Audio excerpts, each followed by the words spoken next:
Well, the holidays are upon us. And as you might have noticed, the most recent video series has been all about relationships, and there's a reason why. In the holidays, that tends to mean some family time. And coming off of last year's holiday season, well, a lot of us kind of missed that family time, which means there might be new expectations or pressures going into this one. And of course, we know the state of the world around us right now is shifting and yawning open in a different and uncertain way, which increases pressures, expectations, and may, for some of us, leave our nervous systems feeling a little unsettled. So I'd like to take a moment to review some of our core tips and tricks that we've learned this year about how do we help our mind and body calm down in a moment where we're in an interaction with somebody and our little friend Amy the amygdala starts waving those yellow flags, or may even be saying, red flag, we need to get out of here. Remember, she's always trying to keep us safe, and she carries a lot of stuff from our past into the present moment, sometimes when she needs to, and often when she does not. So let's begin our review with my most favorite of all, as I'm sure you've noticed, our CPR for the amygdala exercise. That is our classic havening touch, that nice soothing moving hug, fingertips across the brow or the cheeks, or washing your hands under warm water while playing brain games or singing songs or counting numbers. You can even simply count your breath while continuing to apply the havening touch.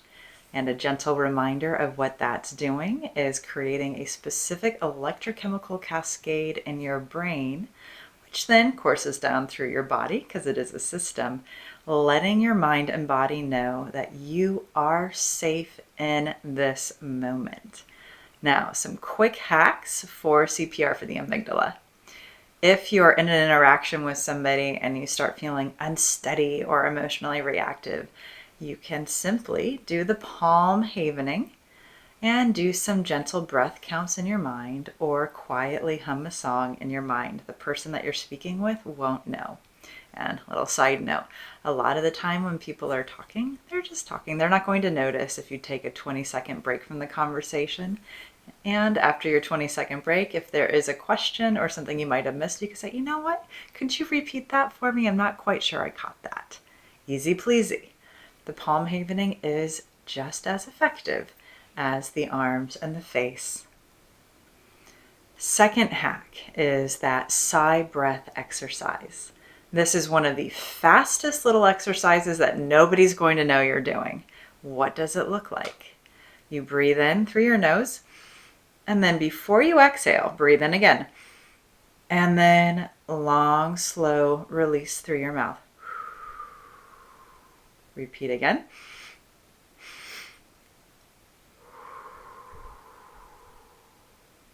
This quick little hack is inflating all the little air sacs in your lungs and letting go of all of that extra carbon dioxide that you don't need.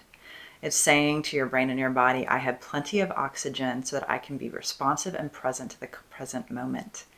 And it actually is slowing your heart rate down, and that has some positive effects on your what's known as your heart rate variability, which is basically your nervous system's ability to go from relaxed to attentive to excited and back to relaxed in a fluid motion as requested by an experience.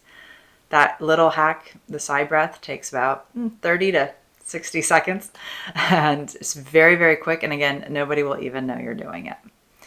Now, another phenomenal hack is, and this is a great one to practice before you move into an interaction with somebody, is the creating possibilities protocol. What does that look like? Again, if you can, apply that gentle havening touch. And then you're going to be linking into a preferred feeling state that you would like to have more of in a present moment, or that you would like to carry into a moment with you. So if you're going into a conversation with somebody that you know is a dreadful bore, then you might say, what if I was curious? What if I was curious? And those what if questions start to get your brain thinking about the interaction in a different way through bringing on the experience of curiosity. Your brain's going to start searching for other times in your life when you've harnessed that energy. And then you can go, what if, to I can be, if it starts to feel more true, to will I be? Will I be curious in the next 5 minutes? And your brain might go, I can be curious about what's something that boring person's saying. Aha. And then you might even say, you know what? I actually am feeling curiosity right now. I am curious. How cool is that? Another quick hack, takes about 3 minutes to do, super, super easy.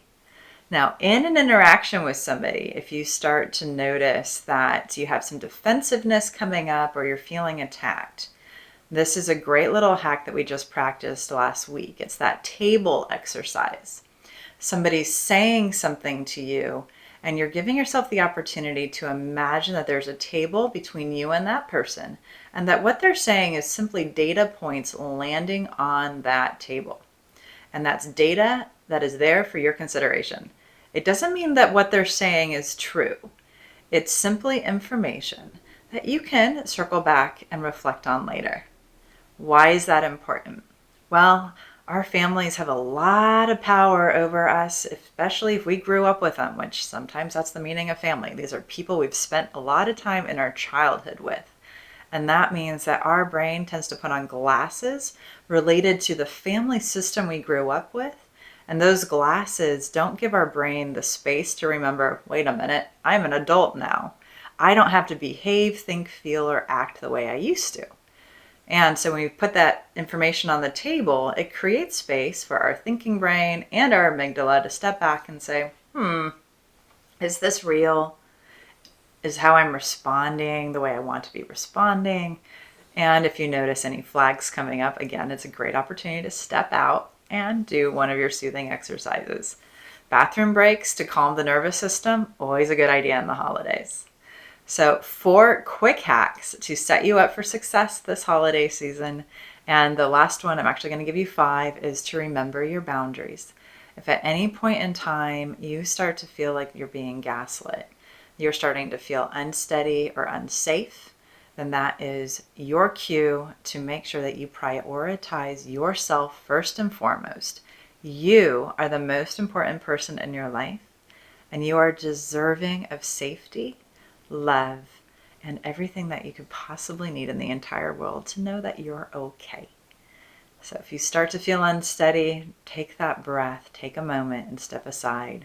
Do the tools, and then you can check back in and see if you want to go back into the interaction. So happy holidays, happy family time, and it's a joy being a part of your journey. I'll see you soon.